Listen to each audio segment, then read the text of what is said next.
Good morning on this Denver 7 weather action day. It is 5 a.m. and this is what you're waking up to right here behind us, which actually looks really pretty from afar.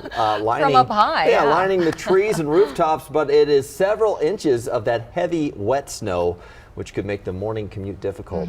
Thanks for joining us. We'll get you caught up on everything. I'm Brian Sanders. And I'm Nicole Brady. Hopefully you don't have to go out today because this overnight storm is creating a lot of problems at the road level here. Look at this downed tree. Oh my gosh. Unfortunately, right onto that car here in Denver at 3rd and Grant Street. It also blew out the back window of that vehicle there.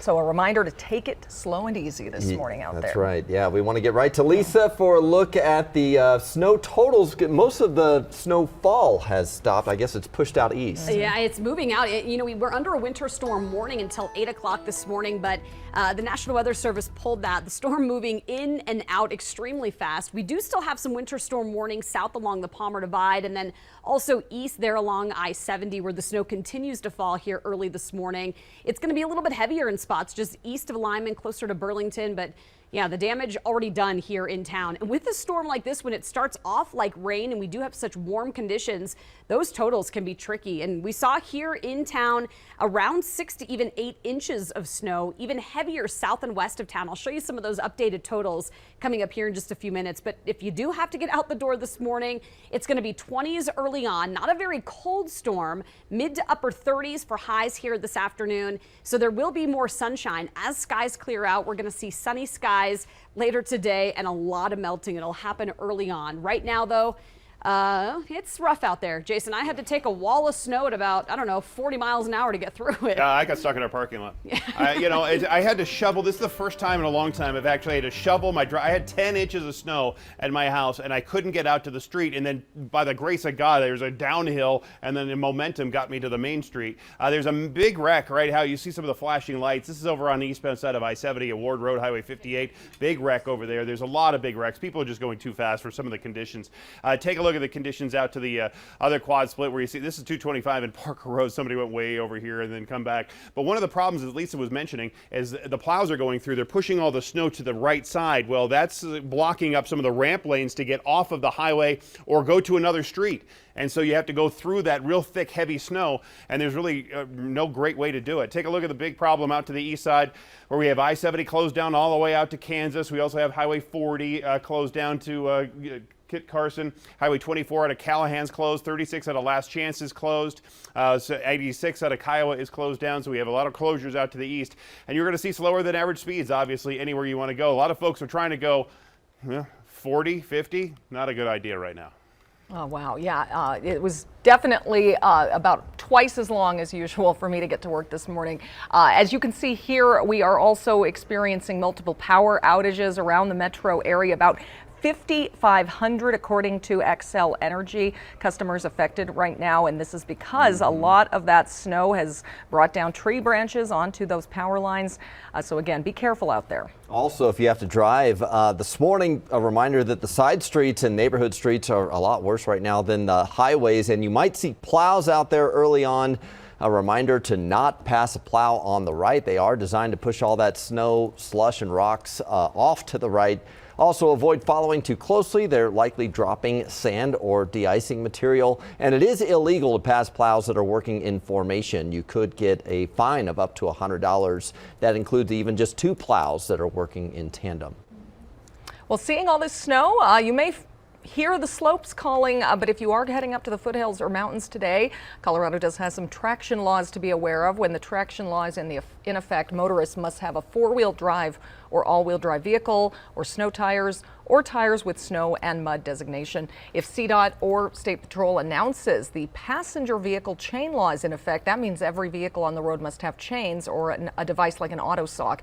CDOT says it will only put the passenger chain law into effect as a final safety measure before the highway is just closed. You can stay on top of the weather and to get a hold of what's next.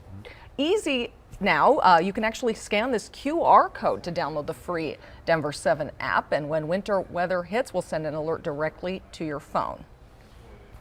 And we're staying on top of the severe disaster on the East Coast. At least 38 people have now been confirmed dead after a crippling snowstorm in Buffalo, New York. Yeah, they've been hit hard. A driving ban is now lifted, and people are starting to dig out their cars from more than 4 feet of snow.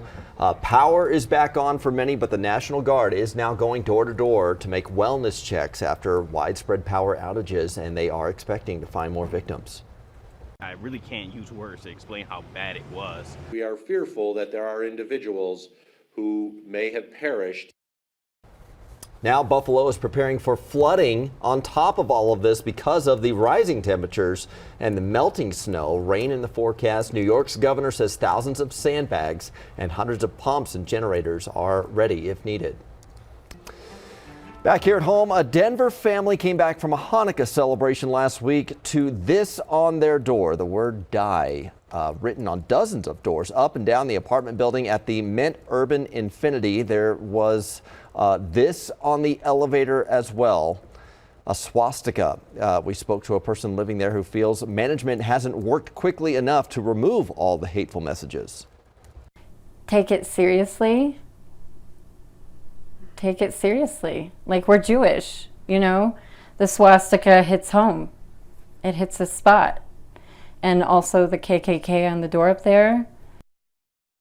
She adds police did arrest the person responsible for the graffiti. A new property management company recently took over that complex. We reached out to them last night, but still have not heard back.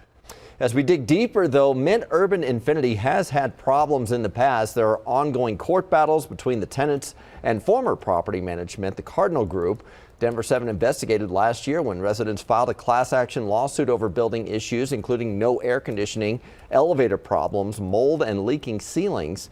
Court documents show the next court date is scheduled for January 6th. All this week, we're looking at some of the changes that start in Colorado for the new year. So Monday, we focused on a new 10-cent statewide fee for plastic and paper bags at grocery stores and other retail stores. Tuesday, we told you about the new minimum wage going up to $13.65 statewide and $17.29 in Denver. Yesterday, we told you about a new state parks pass that will be automatically added to your vehicle registration starting next week. And today, we're looking at the new right to repair law for wheelchairs. Require that manufacturers of powered wheelchairs offer the tools and the parts and the access to the diagnostics and software so that individuals will have more options and more ability to fix their wheelchairs in a timely and effective manner. And Colorado is the first state in the country to require this. Consumer advocates hope lawmakers will expand the right to repair law in the future to other items like phones and other consumer goods. Lisa. It is now just about 5:08. It's still a Denver 7 Weather Action Day. I want to show you our 10-day forecast for precipitation. Once we get through this storm, snow has really stopped falling for us here in town, but we do have some wetter than average conditions. I'll show you our Super 7-day and when we're going to see another chance for snow here in just a few days. I've seen a lot of abandoned cars, spun out cars over on the side of the highway. This is one of them right now on the northbound side of I-25 right near 104th Avenue. So we have a lot of trucks like this or cars like this, but you can see one of the problems, the plows are pushing all this snow to the side, making exiting or entering the highway really difficult. We'll take a look at all these trouble spots for you coming up this morning. Well, Starbucks fans, those free drinks are going to cost you more in a way. The policy change coming to the rewards program. And it is another new era for the Broncos. 2 in 1 season here. What interim coach Jerry Rossberg is saying about the final 2 games.